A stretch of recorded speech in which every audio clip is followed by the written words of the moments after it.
wanted to do that. Okay, I can do it? How about this? Hi everybody, my name is Josh and I live just up the road in San Marcos with my wife and 2 little daughters. And I surf just across the street. I love this place. I want to invite you to come with me on a journey as we slow down today. We zoom out and get a bird's eye perspective. And we learn to listen to the birds. That's what I was going to say. That's exactly right. I actually had an opportunity to learn how to speak to the birds in South Africa. It was an interesting experience. In South Africa, we have the shamanic South African sangomas, who, when a person is experiencing what in the West would be considered a mental health psychosis, the sangomas take them in and teach them how to become mediators between the unseen realm and the community. I'm not saying that the sangomas have it all right, no, definitely not, but I am saying there's an unseen realm of meaning and purpose and connection. That meaning and purpose and connection is a chorus that I'm going to keep coming back to as we learn to sing this new song together. So when I was back home, I went to go visit a sangoma, and he picked me out. He said, you've got the gift. Come with me, and I'll teach you how to talk to the birds. I politely turned down that, unfortunately, because I had a flight to Singapore. But I did eat the guy's spinach, so who knows what that did. But what I did do was go on my own mental health journey. I got pushed down Alice's rabbit hole. And through that experience, I learned to talk a different language, the unseen language of the neurodiverse. I've come to believe that the neurodiverse are the canaries in the coal mine. And so let's learn to speak a different language today. I had to learn this in some ways the hard way. Diagnosed bipolar type 1, 6 involuntary psychiatric hospitalizations, 2 arrests. Studied this stuff, studied psychology, got degrees in that, and in theology, the study of God. And now I get to work with the National Alliance on Mental Illness, NAMI, San Diego, and powerhouses like Interfaith, and now my own company, Inspired Mind Mental Health, to learn to sing this new chorus together. And the song gets bigger and bigger the more that I zoom out. I'm loving how we're singing. So I want to invite you to sing a new song with me today, to learn a new language as we zoom out and get a bird's eye perspective. And what we're going to see as we zoom out is that we're all one. We are all united by love. And that there's opportunity, that the neurodiverse are giving us a gift if we have ears to hear. I really just so appreciate you bringing your minds and your hearts here today. I don't take your attention lightly. This is where change happens. Change happens in our mind, right here today. And it starts with a vision. And that vision is a zoomed out perspective of our interconnection. And how if we can learn to listen to the chirps of the neurodiverse canaries in the coal mine, we can create societal metamorphosis in the direction of holistic wellness. So hence my talk, Neurodiversity Gifts, your canaries in the coal mine. Neurodiversity, big word, big picture. My definition is to be wired slightly differently. You don't want to shove a Windows operating system into a Mac computer. It'll start glitching, but it's not the wiring's fault. It needs the right software, and with the right software, beauty can be created. Neurodiversity is beautiful. It's a subset of biodiversity, that the intelligence that undergirds all of this made us different for a reason. And what might that reason be? Enter the birds. So in the early 1900s, miners used to take canaries, birds, into the coal mines with them, because canaries can pick up on the unseen ecosystem. They're sensitive to environments that the miners would miss. So if the canaries passed out, the miners knew how to read the signs, and they bailed from the mine because they knew that soon enough, that would happen to them too.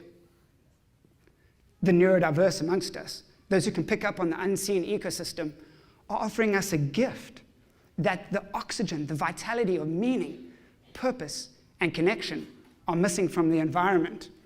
It's worth listening to the neurodiverse, because the oxygen is scarce in our reductionist materialism paradigm, where there's no meaning and purpose. We're just random atoms bumping up against each other.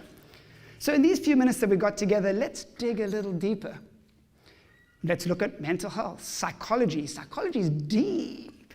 The word psychology means the study of the soul. And some of the grandfathers of psychology, Carl Jung and William James, believed that if you dig deep enough, you're going to find that we're all connected. As William James said, humans are like islands in the sea, separate on the surface, but connected in the deep. What affects the one affects the all.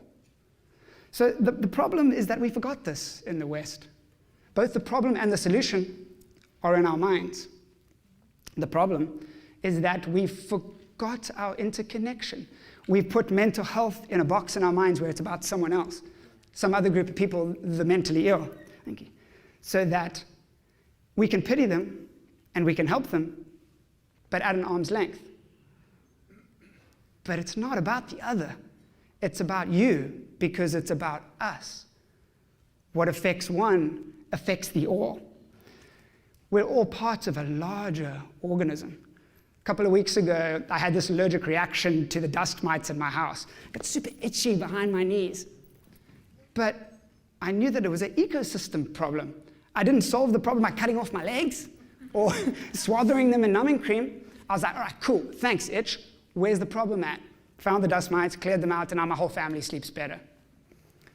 By silencing the alarm, we don't get rid of the threat. And so what is the threat? The threat is the lack of the life-giving oxygen of meaning and purpose and connection. That's what the threat is in our society. And this threat can manifest in the neurodiverse in different ways, on different sides of the spectrum. We're all on some sort of a spectrum. This lack of this air can manifest in depression, where everything's meaningless and we're suffocated by the quiet desperation that consumes, like the society we serve. Been there, clinical depression sucks, so bad. And then it can manifest in the opposite end as well, in so-called psychosis, where there's an abundance of meaning everywhere, but we don't have the maps to interpret them. We don't have the community to help us, the wise elders who can guide us through these maps of meaning. So it's just chaos. It's just absolute chaos. I've been there too. In my so-called psychosis, the line between my inner world and my outer world dissolved until I was everything. I was all of you. We were all one consciousness, experiencing itself from different angles. So I messed that up. I misnavigated that. Well, I didn't have maps. And now I'm being the change I want to see in the world, and in community, I'm creating those maps. But is there something to be learned from that bird's eye perspective of unity? Well, who are you? Where is the line between your inner world and your outer world? Where's the line between the air that you breathe in and the trees breathe out? Are you sure we're so separate? There's interconnection, there's meaning, there's something larger that emerges in this whole. And by looking at what we are, that can give us the best destination for direction. When Alice was in Wonderland, she was kind of frustrated when she was looking for direction that the caterpillar just asked her, "Who are you?" But maybe we do need to know who we are, talk about identity before we can find a direction towards public safety, towards mental health, so we can be safe not only in our society, but existential safety, so that we can be comfortable in our own skin, so that we can feel safe to explore realms of consciousness that go beyond the visible spectrum and beyond our boxes. So who are you? Who are you? You're all beautiful, by the way. You're looking really good. Well, who are you? I thought it was awesome that it's already come up today, but in South Africa, we have the notion of Ubuntu. I am who I am through other people. So the only reason I know who I am is because I bounce my consciousness off other people like mirrors. They've told me my name is Josh. I'm a little bit peculiar. All right, cool. I'm Josh and I'm peculiar. So we're a part of a social ecosystem of reflection. And just like we're part of a social ecosystem, in ecosystems, every part has their role. So what is the role of the neurodiverse in this ecosystem? That we shouldn't silence their role. Well, neurodiversity gifts, the canaries in the coal mines, can take a bunch of different forms, creative, visionary forms. But today, as we're talking about the future of public safety, the future of San Diego, I dig what San Francisco has done there. Let's look at the gift, the neurodiversity gift of prophecy. Because The biblical prophets in the Hebrew Bible, like Ezekiel, believed that they were tapping into the unseen realm, the biopsychosocial spiritual ecosystem. And they were saying, guys, if things don't change, it's not going to go well. So the prophet Ezekiel was told by God to lie on his left side for 390 days to symbolize the sin of Israel. What if he were alive in San Diego today? Over 4 billion people claim that they believe these scriptures. But if he was here in San Diego, lying on his left side for over a year, would we have the ears to hear the prophetic? Or would we place him on an involuntary psychiatric 5150 hold due to grave disability? For his own good, of course.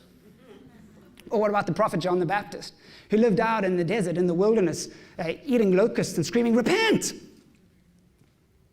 Repent. What did John want? Repent, the Greek word is metanoia.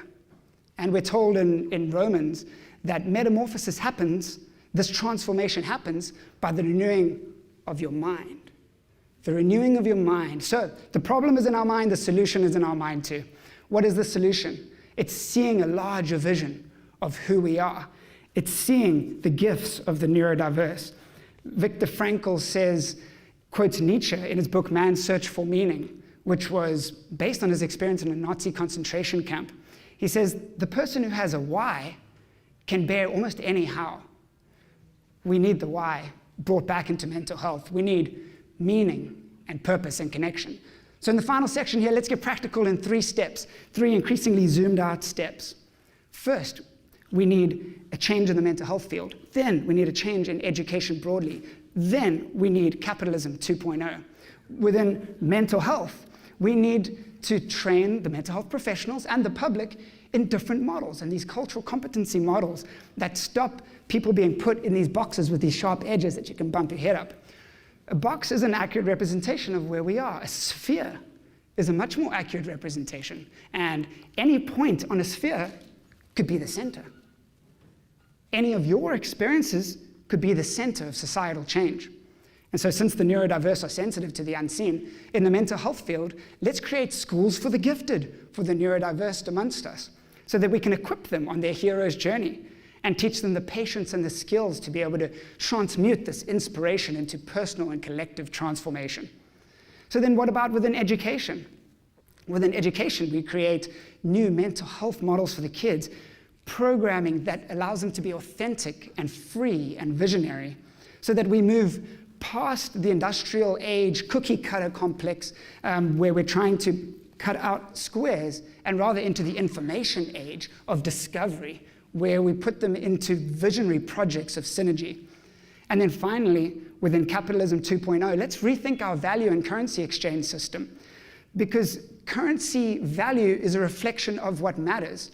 With all this automation, let's let the machines do the working for us so that we can focus on what matters on our deathbed, the meaning, purpose, and interconnection. I know it's a big step, I know it's a big journey, but we can do this together. You can drive from San Diego to New York in the dark with just the headlights of your car in front of you, just one step at a time with that illumination. There's illumination right here in this room. There's illumination everywhere. And it starts right here with all of you. There's real power in synergy. There's real power in collaboration. And the stage is set with COVID and the dismantling that happened. We can create a new vision of the future, a vision that includes the unseen and the mediators of the unseen. Nikola Tesla, the neurodiverse person himself, said, "The day science begins to study non-physical phenomena, it'll make more progress in 1 decade than it would in all of its centuries of existence." We can create that progress, that change for all of us by feeding these seeds of the neurodiverse, which can blossom into oak trees that we can all kick it under the shade of. So it's been an honor singing with all of you today as we continue to listen to the birds chirping and sing amongst the neurodiverse. I'm at inspiredmindmentalhealth.com. Let's keep singing the next verse of the song and come back to the chorus of meaning and purpose and connection. I want to thank all of you, and I want to thank you, Oscarine, for putting this together. Thank you very much. Chirpity chirp, chirp, chirp, chirp,